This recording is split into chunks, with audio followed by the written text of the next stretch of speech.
Salut les makers, CrazyDoob, avec aujourd'hui une petite vidéo qui m'a été demandée par Jean-Jacques, donc alias Dauphin, qui me demandait comment modéliser sous Fusion 360, là en l'occurrence un dauphin, à partir de deux vues, donc une vue de dessus et une vue de côté projetée.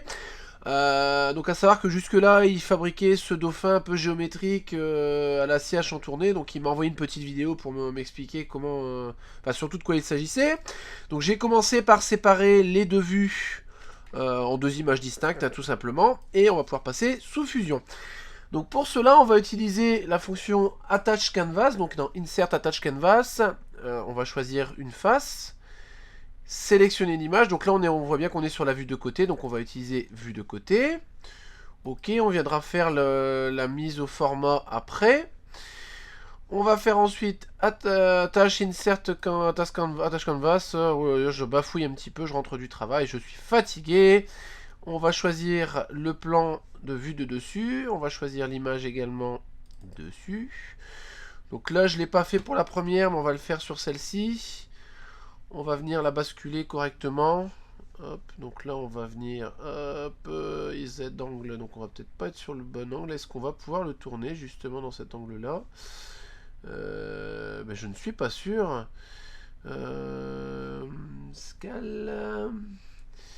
alors là, on va peut-être devoir... Ben non, celui-ci il est bon. Je dis une bêtise. 90, voilà. Donc la vue, celle-ci est bonne. Voilà. La vue de côté qu'on va venir ici éditer.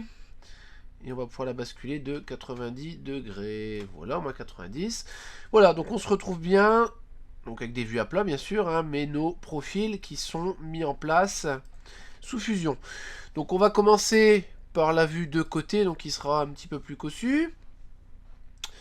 Donc il y a quelque chose qui est important à faire, c'est venir en fait, hop, ici, calibrer. Donc pour calibrer, on va choisir deux points sur notre dauphin. Donc le nez du dauphin et la queue, donc il faut trouver une cote qu'on peut reporter sur les deux éléments en fait, hein, tout simplement. Et on va se dire que le dauphin, ici, bon, ça va être une longueur arbitraire puisqu'on pourra venir le redimensionner si on veut, fera 150 de longueur.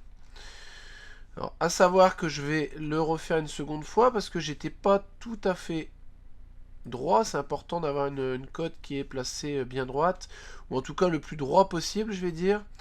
Donc on va se placer plutôt ici, ouais, ce sera mieux. Donc là, on voit que la ligne est quand même un petit peu plus droite. Donc là, on va demander 150. Ensuite, on va activer la vue de dessus pour faire pareil avec la vue de dessus. Donc, comme tout à l'heure, calibrate, et non pas calibrate comme j'ai pu dire avant. Voilà, et ici, la queue du dauphin qui va faire également 150. Voilà. Donc, si on active les deux, on doit normalement avoir un dauphin qui est plutôt cohérent, ça a plutôt l'air pas mal. On va reprendre notre vue de côté, se mettre en vue de côté. Non, j'ai dit en vue de côté. Voilà. Et donc, comme d'habitude, là, on va faire Create Sketch. Et avec l'outil Line ou Spline, comme on veut, on va venir dessiner le contour de notre dauphin. Alors, ici, j'ai dû activer la grille magnétique, sûrement. Non, alors comment ça se fait? Je vais revérifier, spline, fit tout. Voilà, j'ai dû faire une mauvaise manip. Donc voilà, donc on essaie de trouver un contour le plus proche possible. Il n'y a pas besoin d'être ultra précis puisque de toute façon après on va réintervenir dessus. Hein. Le but voilà c'est de mettre un point à chaque début et fin de portion de courbe. Dès qu'on voit que la courbe elle a plus le même rayon, on peut remettre un point tout simplement. C'est une petite habitude à prendre, mais voilà, je vous dis, si vous vous trompez de toute façon, vous pourrez largement réintervenir après. Voilà. Hop. Oui, c'est vraiment simple à utiliser. Et de toute façon, comme d'habitude, hein, même une fois qu'on aura travaillé à la fin le dauphin, on pourra très bien réintervenir sur le sketch, donc il n'y a pas de souci. Je vais volontairement le faire de manière assez simple parce que le but c'est pas non plus de sortir un dauphin de compétition. Le but c'est vraiment de vous montrer le principe.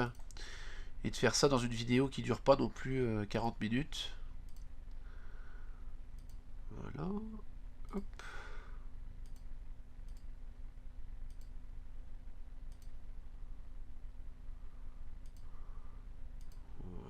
Voilà.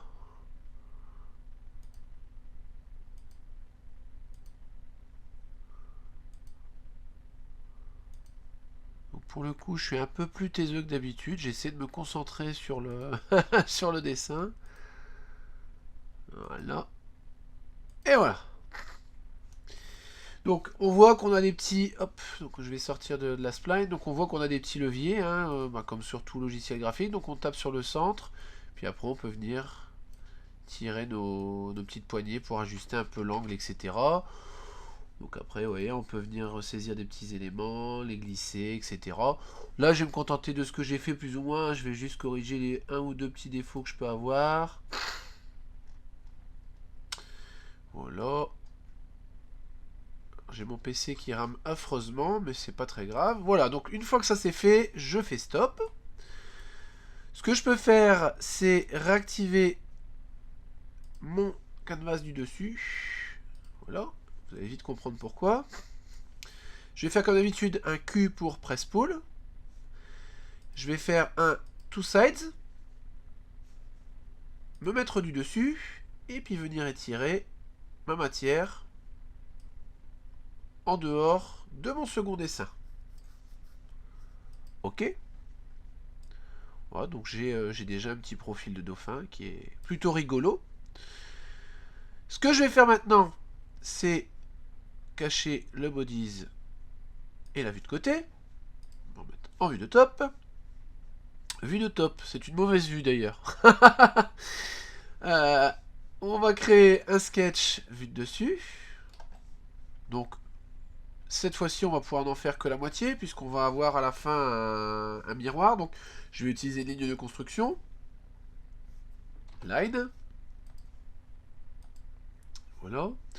Depuis le début aussi, je vous montre, je fais souvent cette erreur, c'est quand je veux une ligne de construction ou une ligne de contour, je l'inverse ici. Puis à chaque fois, je vous dis, bah, vous la sélectionnez et vous repartez sur ligne de construction. Il y a plus court, clic droit, normal, construction. Ou X, c'est-à-dire quand vous sélectionnez votre ligne, vous la sélectionnez, vous faites X et vous pouvez la rebasculer. Petit raccourci, j'ai jamais pensé à vous montrer. J'ai découvert en même temps il n'y a pas très longtemps, donc voilà, je vous le montre. C'est tout simple, mais je m'y étais jamais intéressé. Comme tout à l'heure, spline. Donc on vient se snapper sur la ligne, on voit bien le X. Et puis, on vient ici dessiner le contour, comme tout à l'heure. Voilà. Voilà. Donc là, je vais m'arrêter volontairement ici, pour venir ici faire un line. Donc me snapper sur le point et revenir sur le centre. Alors là, j'ai couillé, tout simplement pourquoi. Alors déjà, c'est pas une idée de construction, mais bon, c'est pas ça qui m'a fait tromper. Line, là, il faut que je vienne me snapper sur le centre pour avoir ma petite ligne de repère bleue qui apparaît et bien arriver au centre. Voilà, je peux revérifier, on n'est pas trop mal. Je vais choisir ma spline que je vais rebasculer avec X. Voilà. Ensuite, je vais choisir la spline plus, donc en appuyant sur Shift, plus la queue. Sketch, mirror.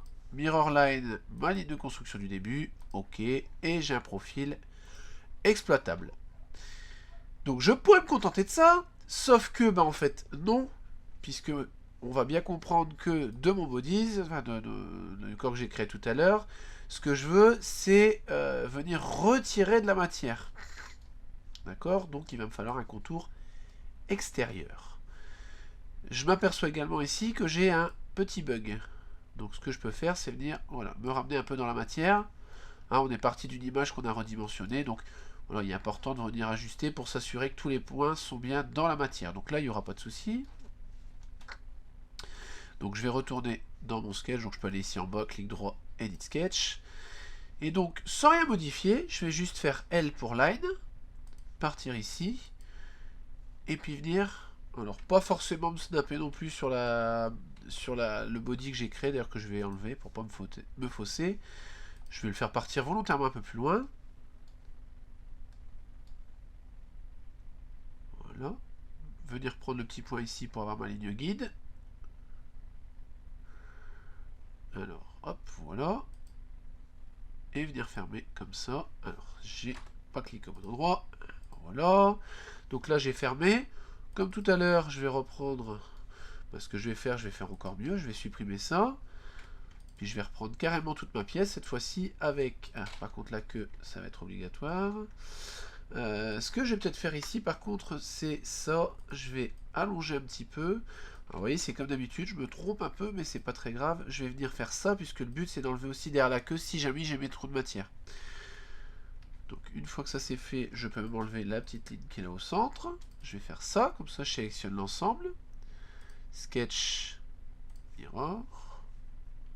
Alors, j'ai peut-être fait même la même bêtise ici, c'est-à-dire que mon but, c'est quand même de prendre un peu plus de matière également au nez. Si je le fais d'un côté, il faut que je le fasse forcément de l'autre.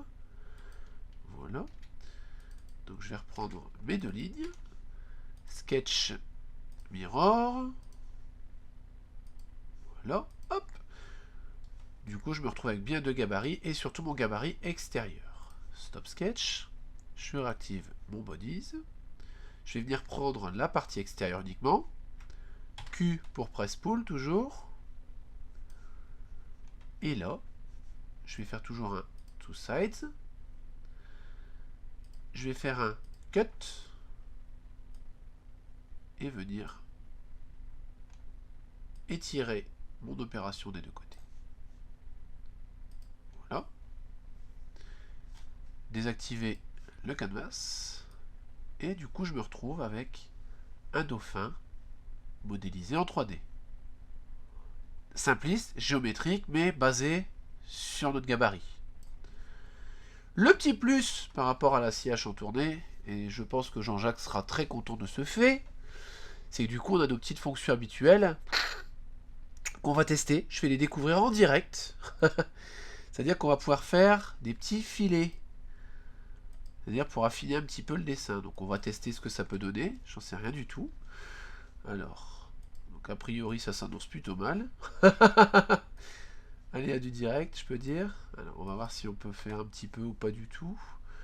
Pourquoi? Alors... Ah, d'accord. Donc là, je comprends pourquoi. Je pense que c'est dû à la finesse du nez. La finesse du nez va me limiter, à mon avis, pour un filet. Donc on va voir jusque combien on peut aller, mais à mon avis, on va être limité avec ça. Donc c'est pas très grave. Ce qu'on va faire, on va tricher un petit peu. On va venir ici, Edit Sketch. On va essayer de venir agrandir un petit peu le nez. On va lui faire un gros pif à ce dauphin. Alors je suis désolé, hein, je dénature un petit peu ton œuvre, Jean-Jacques, mais c'est pour le bien du tuto. Voilà. Donc on va essayer comme ça. Du coup, forcément, je vais avoir un trop gros nez ici. Donc on va le modifier différemment. On va l'arrondir, mais sans l'allonger. Alors c'est la première fois que Fusion rame autant. J'espère pouvoir finir ce tuto sans que ça plante. Voilà. Donc là, le nez étant un peu plus gros, j'imagine qu'on va pouvoir faire quelque chose d'un peu plus sympa. Filet. 2 mm. Toujours pas. Bon, donc on va être limité. Si je me mets en variable radius, on va peut-être pouvoir jouer un peu. Alors, on va regarder un peu ce qu'on peut faire. J'aimerais bien rajouter un intermédiaire. Est-ce que c'est possible? Donc si je fais un start à 3 mm, donc là ça va pas aller. Voilà, je tâtonne vraiment, hein. Là non plus.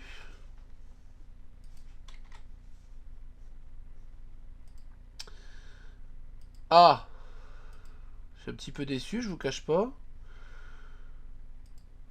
Et pourquoi je ne peux pas mettre un intermédiaire? C'est juste ça qui m'inquiète.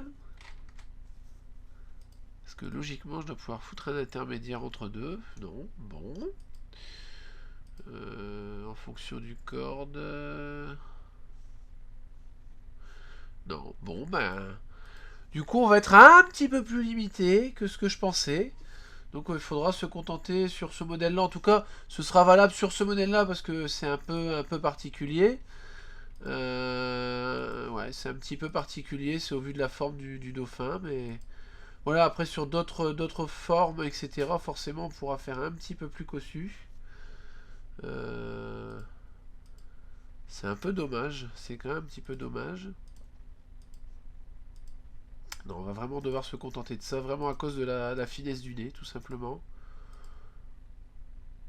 J'ai quand même répondu à ta question, Jean-Jacques, mais bon, je reste un petit peu sur ma faim. Voilà, hop, on va essayer de reprendre un petit peu le tout. Et oui. Donc là, oh là là là là, mon Dieu, quelle horreur. Ouais. Ouais, non, on va vraiment être limité, limité à un très petit filet. C'est un peu dommage. C'est un petit peu dommage, mais c'est vraiment propre au modèle. Voilà, donc on va quand même le faire ce qu'on peut. Voilà, on pourra pas aller plus loin malheureusement. Voilà.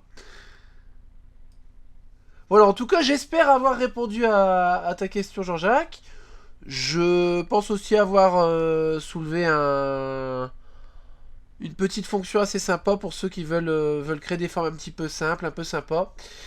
Si vous avez des questions, des commentaires, voire même la solution à mon problème de filet, n'hésitez pas à laisser un petit commentaire juste en dessous. Pensez à liker, à partager, à parler de nous autour de vous. Je vous dis à bientôt pour de nouvelles vidéos.